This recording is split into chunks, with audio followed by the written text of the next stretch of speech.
എൻ്റെ പേര് രമ്യ. ഞാൻ UK-യിൽ നിന്ന് വരുന്നു. നാട്ടിൽ കണ്ണൂർ ജില്ലയിൽ തിരുമേനിയിലാണ്, ചെറുപുഴ തിരുമേനിയാണ്. ഇതെൻ്റെ ഹസ്ബൻഡ് ജിബിൻ, മോള് എൽന, ഒരു മോനും കൂടെ ഉണ്ട്, മൈലോ. ഞാൻ ഇതിനു മുമ്പ് ഒരു തവണ കഴിഞ്ഞ പ്രാവശ്യം അവധിക്ക് വന്നപ്പം സാക്ഷ്യം പറഞ്ഞിട്ട് പോയതാണ്. ഇതെൻ്റെ രണ്ടാം തവണയുള്ള സാക്ഷ്യമാണ്. കഴിഞ്ഞ പ്രാവശ്യം ഞാൻ മാർച്ചിൽ വന്ന സമയത്ത് ഞാൻ ഉടമ്പടി എടുത്തിരുന്നു. ആ സമയത്ത് എൻ്റെ ഒന്നാമത്തെ നിയോഗമായിരുന്നു എൻ്റെ ഹസ്ബൻഡിന് UK ലൈസൻസ് കിട്ടണം എന്നുള്ളത്. UK-യിൽ ലൈസൻസ് കിട്ടുക എന്നുള്ളത് ഭയങ്കര ബുദ്ധിമുട്ടുള്ളൊരു കാര്യമാണ്. നമുക്ക് ഒരു വർഷത്തെ ഇന്ത്യൻ ലൈസൻസ് ഉണ്ടെങ്കിൽ നമുക്ക് ഒരു വർഷം അവിടെ ഡ്രൈവ് ചെയ്യാം. ഹസ്ബൻഡ് ജൂലൈ 5, 2024 ആയപ്പോഴത്തേന് ഹസ്ബൻഡിൻ്റെ ഇന്ത്യൻ ലൈസൻസ് എക്സ്പയറി ആവുകയാണ്. വണ്ടി ഓടിക്കണമെങ്കിൽ ലൈസൻസ് ഇല്ലാതെ പറ്റില്ല. ഹസ്ബൻഡ് 3 തവണ തിയറി എക്സാം എഴുതി കിട്ടിയില്ല. ഞാൻ ഓൾറെഡി ഉടമ്പടിയിൽ എഴുതിപ്പോയ ഒരു കാര്യമാണ്. ഞാൻ പറഞ്ഞു എൻ്റെ ഹസ്ബൻഡിനോട്, ഞാൻ മാത്രം പ്രാർത്ഥിച്ചപ്പോൾ അച്ഛനിവിടെ പറയാമല്ലോ, അവരൊരു തന്നെ ഉടമ്പടി എടുത്താലേ കാര്യങ്ങൾ നടക്കുകയുള്ളൂ എന്ന്. അങ്ങനെ എൻ്റെ ഹസ്ബൻഡും കൂടെ ഓൺലൈനായിട്ട് ഉടമ്പടി എടുത്തു. ഞാൻ പേപ്പറിൽ എഴുതി ഡേറ്റ് ഇട്ട് ഞാൻ പ്രാർത്ഥിച്ചു. അതെൻ്റെ ഒരു ആദ്യത്തെ ഒരു അനുഗ്രഹമാണ്. ഡേറ്റ് ഇട്ട് പ്രാർത്ഥിക്കുക എന്നുള്ളത് ഞാൻ കേട്ടിട്ടുണ്ട്, പക്ഷേ എൻ്റെ ജീവിതത്തിലെ ആദ്യത്തെ ഒരു അനുഗ്രഹമാണ്. ഡേറ്റ് ഇട്ട് പ്രാർത്ഥിച്ചിട്ട് കിട്ടിയ ഒരു അനുഗ്രഹമാണ് എൻ്റെ ഹസ്ബൻഡിന് ലൈസൻസ് കിട്ടിയത്. അങ്ങനെ ഞാൻ എല്ലാ ദിവസവും ഞങ്ങൾ പ്രാർത്ഥിച്ചു കഴിഞ്ഞ് മാതാവിൻ്റെ മുമ്പിലാണ് ഞാൻ ആ പേപ്പർ എഴുതി വെച്ചിരുന്നത്. എന്നും തൈലം തൊട്ട് കുരിശ് വരച്ച് പ്രാർത്ഥിക്കുമായിരുന്നു. ഹസ്ബൻഡിനും ഓൺലൈനായിട്ട് ഉടമ്പടി എടുത്തു. അങ്ങനെ ഡേറ്റ് ഞങ്ങൾ 3 പ്രാവശ്യം എക്സാം എഴുതി കിട്ടിയില്ല. പിന്നെ ഡേറ്റ് നോക്കിയിട്ട് ഒന്നും കിട്ടുന്നില്ല. പിന്നെ ഓൺലൈനായിട്ട് എടുത്തതിന് ശേഷം ഡേറ്റ് നോക്കിയപ്പം മാതാവായിട്ട് ഞങ്ങൾക്കൊരു ഡേറ്റ് തന്നു. അങ്ങനെ തിയറി എക്സാം എഴുതി പാസ്സായി. അത് കഴിഞ്ഞ് പ്രാക്ടിക്കലിന് വേണ്ടി ഡേറ്റ് നോക്കിയപ്പം കിട്ടിയില്ല. വീണ്ടും ഒന്നും കൂടെ പ്രാർത്ഥിച്ചിട്ട് എടുത്തു. അന്നേരം കിട്ടി.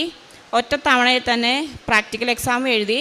ഞാൻ മാതാവിനോട് പറഞ്ഞത് എൻ്റെ ഹസ്ബൻഡിൻ്റെ UK ഇന്ത്യൻ ലൈസൻസ് എക്സ്പയറി ആകുന്നത് ജൂലൈ 5-ാം തീയതിയാണ്. ഒട്ടും ഞാൻ പ്രതീക്ഷിച്ചില്ല. പക്ഷെ അന്ന് രാവിലെ പോസ്റ്റിൽ ഹസ്ബൻഡ് UK ലൈസൻസ് അടിച്ച് വീട്ടിൽ വന്നു. അതാണ് എൻ്റെ ഒന്നാമത്തെ സാക്ഷ്യം. അതിൻ്റെ മാതാവിനും ഈശോയ്ക്കും കോടാനുകോടി നന്ദി പറയുകയാണ്. 3 മാസമായിട്ട് ഞങ്ങൾ ട്രൈ ചെയ്യുന്നുണ്ടായിരുന്നു. ഡേറ്റ് ഉണ്ടല്ലോ എന്ന് വെച്ചുകൊണ്ട് ഞങ്ങൾ പെൻഡിങ് വെച്ചുകൊണ്ടിരിക്കുമായിരുന്നു. 3 മാസമായിട്ട് ഞങ്ങൾ തിയറിക്ക് ഡേറ്റ് എടുത്ത് ഞങ്ങൾ ഹസ്ബൻഡ് ശ്രമിക്കുവാണ്. പക്ഷേ അതിനകത്ത് A പാർട്ടും B പാർട്ടും ഉണ്ട്. അതിൽ B പാർട്ട് പാസ്സാവും. A പാർട്ട് എളുപ്പമാണ്, എല്ലാ പ്രാവശ്യവും എളുപ്പമായിരുന്നു. പക്ഷേ ജയിക്കുമെന്ന് നമ്മൾ പ്രതീക്ഷിക്കും, റിസൾട്ട് വരുമ്പോൾ കിട്ടിയല്ല. പക്ഷേ പാസ്സായ ദിവസം ഭയങ്കര ടഫായിരുന്നു. ഒരിക്കലും കിട്ടില്ലെന്ന് പ്രതീക്ഷിച്ചാണ്. പക്ഷേ അന്ന് ഉടമ്പടി എടുത്ത് പോയതിന് ശേഷം ഹസ്ബൻഡ് അത് കിട്ടി. അങ്ങനെ ഞങ്ങൾക്കിപ്പം ബുദ്ധിമുട്ടില്ലാതെ യാത്ര ചെയ്യാൻ സാധിക്കുന്നുണ്ട്. അതിന് മാതാവിനും ഈശോയ്ക്കും കോടാനുകോടി നന്ദി പറയുകയാണ്. രണ്ടാമത്തെ അനുഗ്രഹം, UK-യിൽ ഒരു വീട് കിട്ടുക എന്നുള്ളത് ഭയങ്കര ബുദ്ധിമുട്ടാണ്. ഞങ്ങൾ ഒരു ഫ്ലാറ്റിലായിരുന്നു താമസിച്ചുകൊണ്ടിരുന്നത്. 2 ബെഡ്റൂം ഒരു ഫ്ലാറ്റായിരുന്നു.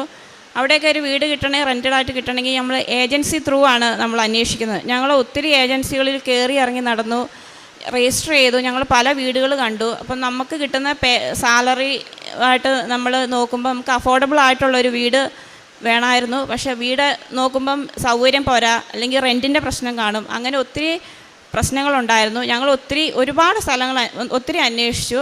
ഞാനൊരു ദിവസം ഡ്യൂട്ടി കഴിഞ്ഞ് ഇറങ്ങി വന്നപ്പോൾ മാതാവിനോട് ചോദിച്ചു, മാതാവേ, ഞങ്ങൾക്കൊരു റെൻറ്റഡ് ഹൗസാണ് ഞാൻ അമ്മയോട് ചോദിക്കുന്നത്, അതിന് പോലും എനിക്കൊരു യോഗ്യതയില്ല എന്ന് ഞാൻ പൊട്ടിക്കരഞ്ഞു മാതാവിനോട് ചോദിച്ചു. അന്ന് വൈകിട്ട് അമ്മ ഞങ്ങളുടെ ഒരു ഫ്രണ്ട് വഴി ഒരു ഏജൻസി ഇല്ലാതെ തന്നെ ഞങ്ങൾക്ക് ഒരു പുതിയ വീട് ഞങ്ങൾക്ക് തന്നു. ഞങ്ങൾ സാധാരണ വീടിൻ്റെ പണിയെല്ലാം തീർന്നിട്ടാണ് നമ്മൾ സാധാരണ വീട് കാണാൻ പോകുന്നത്. പക്ഷേ അതിൻ്റെ റിനുവേഷൻ നടന്നുകൊണ്ടിരിക്കുമായിരുന്നു. അങ്ങനെ കംപ്ലീറ്റ് അവർ എല്ലാം മാറ്റി ഒരു പുതിയൊരു വീട് പോലെ തന്നെ ഞങ്ങൾക്കൊരു നല്ലൊരു വീട്, ഞങ്ങൾക്ക് അത് മാനേജ് ചെയ്യാൻ പറ്റുന്ന രീതിയിലുള്ളൊരു വീട് മാതാവ് ഞങ്ങൾക്ക് നൽകി അനുഗ്രഹിച്ചു. അതുപോലെ തന്നെ ഞങ്ങൾ പഴയ വീട്ടിൽ താമസിച്ചുകൊണ്ടിരുന്ന സമയത്ത് വണ്ടി ഇടാൻ ഭയങ്കര ബുദ്ധിമുട്ടായിരുന്നു. എന്നെ ഡ്യൂട്ടിക്ക് കൊണ്ടുപോയി വിട്ടിട്ട് എൻ്റെ ഹസ്ബൻഡ് ഒത്തിരി തവണ വട്ടം കറങ്ങി നടന്നിട്ടുണ്ട് ഒരു സ്ഥലം വണ്ടി പാർക്ക് ചെയ്യാൻ വേണ്ടിയിട്ട്.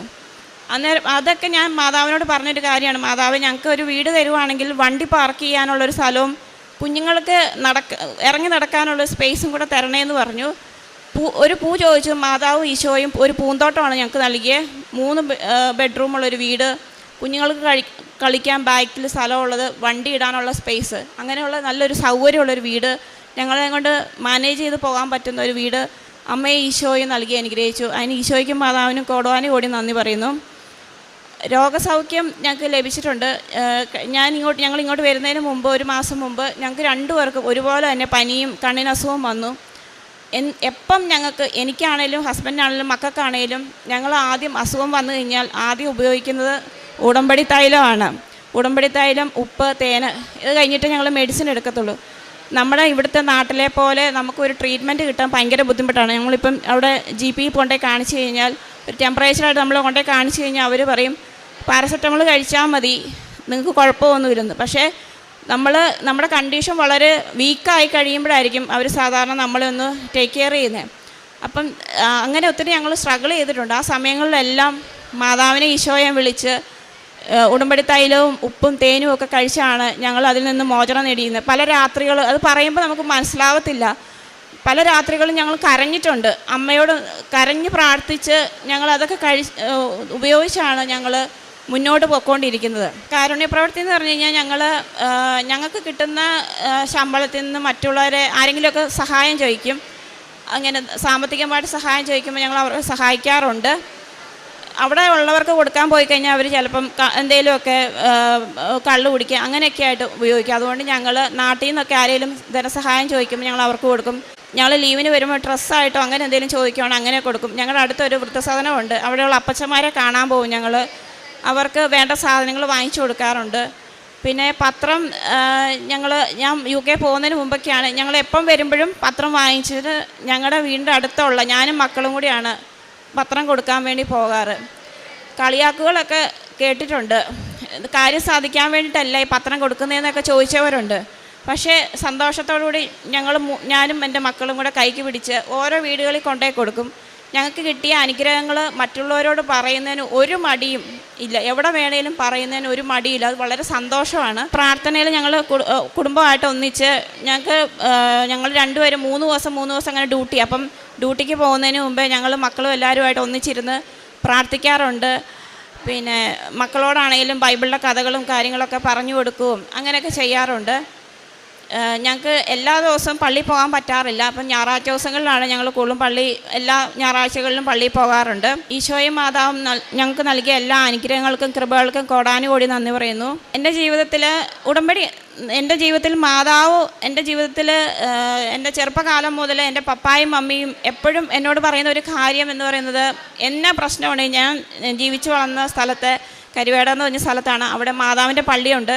അപ്പം എൻ്റെ പപ്പായും മമ്മി എന്തെങ്കിലും ഒരു വിഷമത എൻ്റെ ജീവിതത്തിൽ ഉണ്ടായാൽ എപ്പോഴും ഞങ്ങൾ മക്കളോട് 3 പേരോടും പറയുന്നത്, മാതാവിനോട് പറയണം, അമ്മയോട് പറഞ്ഞ് ഈശോയോട് പറഞ്ഞു കഴിഞ്ഞാൽ നിങ്ങളുടെ കാര്യങ്ങൾ സാധിക്കുന്നത്. അന്നൊക്കെ ഞാനിങ്ങനെ കേട്ടു പോകും. പക്ഷേ ഉടമ്പടി എടുത്ത് കഴിഞ്ഞതിന് ശേഷം നമ്മളിങ്ങനെ ഒറ്റയ്ക്കൊക്കെ ഇരിക്കുമ്പം ചിന്തിക്കും. അവിടെയൊക്കെ നമ്മളിപ്പോൾ നാട്ടിലാണെങ്കിൽ നമ്മുടെ ഫാമിലി ഉണ്ട്, കൂട്ടുകാരുണ്ട്, എല്ലാവരും ഉണ്ട്. പക്ഷേ നമ്മളൊരു അന്യരാജ്യത്ത് ചെന്ന് കഴിയുമ്പോൾ നമ്മളെപ്പോഴും ഒറ്റയ്ക്കേ ഉള്ളൂ. ഹസ്ബൻഡും മക്കളും ഒക്കെ ഉണ്ടാവത്തുള്ളൂ. അപ്പോൾ എന്തെങ്കിലും ഒരു ഇത് വന്നു കഴിഞ്ഞാൽ നമുക്ക് ആശ്രയിക്കാൻ നമ്മുടെ കൂടെ ചേർന്നിരിക്കാൻ എപ്പോഴും ഈശോയും മാതാവും മാത്രമേ ഉള്ളൂ. അങ്ങനെ ഒരു ബോധ്യം ഉടമ്പടി എടുത്തതിലൂടെ എനിക്ക് ലഭിച്ചു. പിന്നെ ഞാൻ ജനിച്ചു വളർന്ന അവിടെ മാതാവുണ്ട്. എൻ്റെ ജീവിതത്തിൽ എല്ലാം കണക്റ്റഡാണ്. ഹസ്ബൻഡിൻ്റെ വീടിൻ്റെ അടുത്ത് മാതാവിൻ്റെ പള്ളിയുണ്ട്. ഇപ്പം UK ചെന്ന് കഴിഞ്ഞപ്പോഴും ഞങ്ങൾ പോകുന്ന മാതാവിൻ്റെ പള്ളിയാണ്. അതൊക്കെ ഈ ഒറ്റയ്ക്ക് ഇരിക്കുന്ന സമയത്ത് മാതാവ് ഇങ്ങനെ കണക്ട് ചെയ്ത് തരുവാണ്. നിൻ്റെ ജീവിതത്തിൽ ഞാൻ എപ്പോഴും ഉണ്ട്, നിൻ്റെ കൂടെയുണ്ട്, നീ ഒന്നുകൊണ്ട് പേടിക്കേണ്ട. എന്ത് പ്രതിസന്ധി വന്നാലും പ്രയാസം വന്നു കഴിഞ്ഞാലും ആദ്യം വിളിക്കുന്ന എൻ്റെ ഈശോയെ, എൻ്റെ മാതാവേ എന്നാണ്. വേറെ ഒന്നും നമുക്ക് പറയാനോ ചോദിക്കാനോ തോന്നാറില്ല. എപ്പോഴും മാതാവും ഈശോയും കൂടെ ഉണ്ടെന്നുള്ളൊരു ബോധ്യം എപ്പോഴും ഈ ഉടമ്പടി എടുത്തതിലൂടെ ലഭിച്ചു. ഇനിയുള്ള ഞങ്ങളുടെ ജീവിതം ഈശോയുടെ മാതാവിൻ്റെ ഹിതമനുസരിച്ച് മുന്നോട്ട് പോകാണ്. നിത്യതയിലെത്തുന്നത് വരെ മുന്നോട്ട് പോകാനാണ്, ഉടമ്പടിയിൽ ജീവിക്കാനാണ് ഞാനും എൻ്റെ കുടുംബവും ആഗ്രഹിക്കുന്നത്. അമ്മയും ഈശോയും ഞങ്ങളുടെ കുടുംബത്തിന് നൽകിയ എല്ലാ അനുഗ്രഹങ്ങൾക്കും കോടാനുകോടി നന്ദി പറയുന്നു. സങ്കീർത്തനം 126 തിരുവചനം 3 അരുളി ചെയ്യുന്നു, കർത്താവ് ഞങ്ങൾക്ക് വേണ്ടി വൻ കാര്യങ്ങൾ ചെയ്തിരിക്കുന്നു, ഞങ്ങൾ സന്തോഷിക്കുന്നു. രമ്യ എബ്രഹാം ജീവിത പങ്കാളിയുമായിട്ട് കുടുംബം ഒന്നിച്ച് സാക്ഷ്യം പറയുമ്പോൾ UK തങ്ങൾ എന്തെല്ലാമാണ് തങ്ങൾക്ക് UK ബുദ്ധിമുട്ടായിട്ട് അനുഭവപ്പെട്ടത്. ഡ്രൈവിംഗ് ലൈസൻസിൻ്റെ കാര്യം മുതൽ അതിനൊക്കെ 3 മാസമായിട്ട് ട്രൈ ചെയ്തു. എന്നാൽ വൈഫ് ഉടമ്പടി എടുത്തു. പിന്നീട് ഹസ്ബൻഡിനോടും കൂടെ പറയുന്നു, ഉടമ്പടി എടുത്ത് ഉടമ്പടി ജീവിതം നയിച്ചാൽ തീർച്ചയായും ദൈവം കൃപ വർഷിക്കുമെന്നുള്ളത് ഭാര്യ പറഞ്ഞ് ഹസ്ബൻഡും എടുക്കുന്നു. അങ്ങനെ ആ മകന് തനിക്ക് ക്ലിയർ ആകാതിരുന്ന ഡ്രൈവിംഗ് ലൈസൻസ് ടെസ്റ്റ് ക്ലിയർ ആകുന്നതും, അതുപോലെ വീണ്ടും തങ്ങൾക്ക് ഒരു ഭവനം റെൻറ്റിനാണ് എങ്കിലും അവിടെയുള്ള സാഹചര്യങ്ങളൊക്കെ ഇവിടെ പലരും അനുഭവ സാക്ഷ്യം പറഞ്ഞ് നമുക്കിപ്പോൾ പരിചയമുണ്ട്. അതത്ര ഈസി അല്ല ഒരു വീട് കണ്ടു കിട്ടുക, അത് ലഭിക്കുക എന്നൊക്കെയുള്ളത്. ഒരു ഏജൻറ്റ് പോലും ഇല്ലാതെ തങ്ങൾക്കൊരു ഭവനം ലഭിക്കുവാനായിട്ട് ഓൺലൈൻ ഉടമ്പടി എടുത്തതിന് ശേഷം തങ്ങളുടെ സാലറിയിൽ ഉൾക്കൊള്ളുന്ന രീതിയിൽ അതും ഈ മകള് പ്രാർത്ഥിക്കുന്നുണ്ട്. എന്തൊക്കെയാണ് ഒരു ഭവനം ലഭിക്കുമ്പോൾ പാർക്കിങ്ങിനും അതുപോലെ കുട്ടികൾക്കൊന്ന് പുറത്തിറങ്ങാനും അങ്ങനെയുള്ള കോർട്ട് യാർഡും എല്ലാമായിട്ട് തങ്ങൾക്കൊരു സ്ഥലം ലഭിക്കുന്നു, ഭവനം ലഭിക്കുന്നു. അമ്മയാണ് ഏജൻ്റായിട്ട് നിൽക്കുക. അങ്ങനെ ഒരു ഫ്രണ്ട് വഴി തങ്ങൾക്ക് ലഭിക്കുന്ന ഭവനത്തെ പ്രതി നന്ദി പറയുന്നു. അതോടൊപ്പം തന്നെ രോഗസൗഖ്യ അനുഭവങ്ങൾ അതെല്ലാം തങ്ങൾക്ക് അവിടെ ഒരു ഹോസ്പിറ്റലൈസേഷൻ അതൊത്തിരിയേറെ റിസ്ക്കാണ് അവിടെ. അങ്ങനെയുള്ള സാഹചര്യത്തിൽ ഇന്ന് മെഡിസിനൊന്നുമല്ല, പരിശുദ്ധ അമ്മയുടെ തിരുനടയിൽ വന്ന് ഉടമ്പടി എടുത്തതിന് ശേഷമുള്ള നേർച്ച വസ്തുക്കളാണ് തങ്ങൾക്ക് സൗഖ്യദായകമായ ഔഷധമായിട്ട് ആർക്കും തങ്ങളുടെ കുടുംബത്തിൽ തങ്ങൾക്കും മക്കൾക്കുമൊക്കെ അതാണ് ഇന്ന് സൗഖ്യം നൽകിക്കൊണ്ടിരിക്കുന്നതെന്ന് പറയുമ്പോൾ തനിക്കും തൻ്റെ ജീവിതത്തിൽ തനിക്കും പരിശുദ്ധ അമ്മയ്ക്കും ഒരു ബന്ധമുണ്ടെന്നാണ് ഈ മകൾ പറയുക. എവിടെ പോയാലും അമ്മയുടെ സാന്നിധ്യമുള്ള സ്ഥലങ്ങളിലേക്ക് തങ്ങൾ എത്തപ്പെടുന്നു. അതുപോലെ ഇന്ന് തൻ്റെ ജീവിതത്തിൽ താനൊന്ന് ചിന്തിക്കുമ്പോൾ തനിക്ക് ലഭിച്ചിരിക്കുന്ന കൃപകളൊക്കെ അമ്മ വഴി ഈശോ നൽകിയിരിക്കുന്ന അനുഗ്രഹങ്ങളായിട്ട് ഇന്ന് തനിക്ക് മനസ്സിലാക്കാൻ സാധിക്കുന്നു. കാരുണ്യ പ്രവർത്തനങ്ങൾ, പ്രേക്ഷിത പ്രവർത്തനം, അതുപോലെ വ്യക്തി ജീവിതത്തിൽ വന്ന മാറ്റങ്ങൾ, സ്വഭാവ രീതികളിൽ, ഇതിനൊക്കെ ഉടമ്പടി എങ്ങനെ നിമിത്തമായി എന്നുള്ളതാണ് ഈ മക്കളിവിടെ പങ്കുവയ്ക്കുക. അതുകൊണ്ട് തന്നെയാണ് കർത്താവ് ഞങ്ങൾക്ക് വേണ്ടി വൻ കാര്യങ്ങൾ ചെയ്തിരിക്കുന്നു, ഞങ്ങൾ സന്തോഷിക്കുന്നു.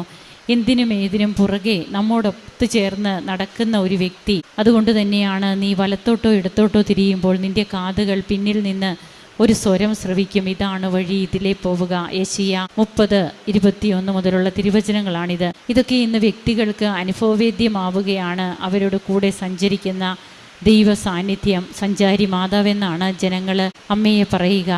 അമ്മ അങ്ങനെ ഓടി നടക്കുന്നത് കൊണ്ട് തന്നെയാണ് അങ്ങനെ UK-യിലുള്ളവർക്കും നാട്ടിലിരിക്കുന്നവർക്കും ഒരേ സമയത്ത് ഒരേപോലെ കാര്യങ്ങൾ ചെയ്തു തരുന്ന പരിശുദ്ധ അമ്മയുടെ മാധ്യസ്ഥത്തെ നമുക്ക് നന്ദിയോടെ ഓർക്കാം. കരങ്ങളടിച്ച് നമുക്ക് ദൈവത്തെ ആരാധിക്കാം, മഹത്വപ്പെടുത്താം.